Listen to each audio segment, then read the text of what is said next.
I got my phone charging, so it's got a weird angle, but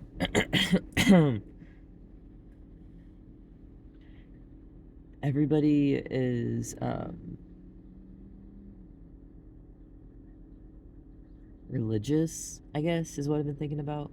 So in this region, religion is like a big deal. Like in the South, I tell my friends from the North, if you're coming to the South, you need a passport. Like they should have to make you pass a test to be able to get into the South. Like you should have to go through gun training and stuff, and a driving course for the state that you're going to or the city that you're going to. I think that should be a thing because especially with like we're gonna have more people, like all these kids are gonna grow up, they're gonna start driving, they're gonna start exploring the world as adults and wanting to relocate, and they're like not obviously gonna want to stay where they're at because not everybody's beliefs align with their parents. And this is the part I'm like personal to me, you know what I mean? Because like trying to find a place where I fit in, trying to find a place where I'm allowed to exist, essentially. Here, you're not allowed to exist. Like it's really uncomfortable to be here. So this is a place that you leave. This is a place that you get the hell out of. I imagine the high schoolers probably talk about when I move to such and such a city, when I get away from here, when I get out of here. This is not a place that you stay and you want to stay. It's somewhere that ties you down, probably with family and stuff. It probably ties you up in housing, it seems. And there's a lot of superiority complex, and you have the haves and have nots side by side. And if you're a have not, basically you're deemed as sinful, dangerous, criminal, a threat, suspicious. They'll start using all sorts of terms for a person existing here if they don't meet a certain status and if they don't have a lot of money to spend. Because you're not really allowed to exist in a place unless you're actively making a transaction. Does that make sense? Like, you can't buy food at McDonald's and then sit down in the area with your kids and let them go play in the play place and eat the food and stuff. That's loitering here. They'll tolerate it, but they tell people to leave. Um, they don't let people, like, I don't know. It's just weird that, like, on paper, it seems liberal. On paper, it seems like a place that would be more my style, I guess. But it's very conservative. It's very, very conservative still. I have to remember that we're still in the South. So the overtone is still going to be religion, which comes with judgment, which comes with this whole, like, if I don't know you mentality. I understand that mentality. I do. I came from a town where everybody knew everybody, literally. Like, everybody in your neighborhood all went to the same churches, the same schools. You went to the same, community meetings and stuff, the same basketball games.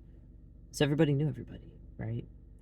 Um, and they had all known each other for as long as they were alive, and their parents had known each other. And then, so this community has just been there, and it's like, oh yeah, I know Billy Bob up the road, because like you've known him and his past generations, you know what I mean? It's like this lineage that goes back together. So you're part of this group that if you're in it, you're in it, and if you're not, you're not. And in an environment like this where you have public space being controlled and dictated by people who are like, I don't know you, I don't recognize you, you're from a different state, or you're of a different social class, or you don't go to my church, or you look a certain way, or anything like that, they automatically cast judgment upon that, and then they say you're criminal, and they try to criminalize you, and they start trying to get police involved, and throwing laws at you and stuff. It's like, I just bought a Hershey pie and was trying to put it in my face, and I parked in the parking lot because I don't know, like I didn't think that would be a big deal, but like I guess it is. I don't know. So, as someone who is homeless and who has to live in their car, it's like I'm dependent on places to have sit down areas, to have parking lots available, to have, you know what I mean? And then there's like certain places it's like known, like on the internet and stuff, they're known, like Walmart, that you're allowed to overnight stay. But in this city, for some reason, I don't think there's any ordinances against it, which is what's confusing about it, because coming here, you think you're going to be fine. You look into it and you look at it and it seems fine. But then you get here and you realize that these managers have way too much power. So it's like the managers will call the security guard that's hired by Walmart to come tell you that you have to leave, or else they're going to call the police. And it's like, so you just have to keep driving. You're not allowed to sleep. So, and there's no city that's like close that you can go to, you know what I mean? I don't have any money that I could just like hop on a bus or something stupid. So I don't know. I have to come up with a plan. I still have to do my taxes, which are due tomorrow. And I was thinking, I'll just kind of chill out in Springfield, make some money doing DoorDashes, do my taxes. But it's like doing my taxes would be considering loitering. I could potentially go to jail for that. So it's like, what do I do? I don't have 2 or 3 days that I can drive to get to a better city. In my car, like I keep saying, it's on its last leg. My intent is to ditch the car in this city. That's why I came here in the first place. Like none of this is going the way I planned. I thought this was going to be completely different. Um, so if you live in your car, avoid this place. Just go to Arkansas. Like if you're in this region, like if you're in Missouri and you have a car, like just go to Arkansas. Go to the rest areas there, the truck stops there, the Walmarts there. This was a mistake, and now I'm stranded. So I'll have to get out. It doesn't seem like I'll be here as long as I would, like I was in Memphis. I was like stuck in Memphis. I was like, God. So yeah, I lived in Memphis for like a year or so. I got the fuck out of there. Like as soon as I got like left, I was like, oxygen. You know what I mean? And I would leave sometimes and like come back just to get a breath of fresh air. But like, yeah, even in the suburbs, the suburbs were better than the city. But even in the suburbs, it was not good air quality.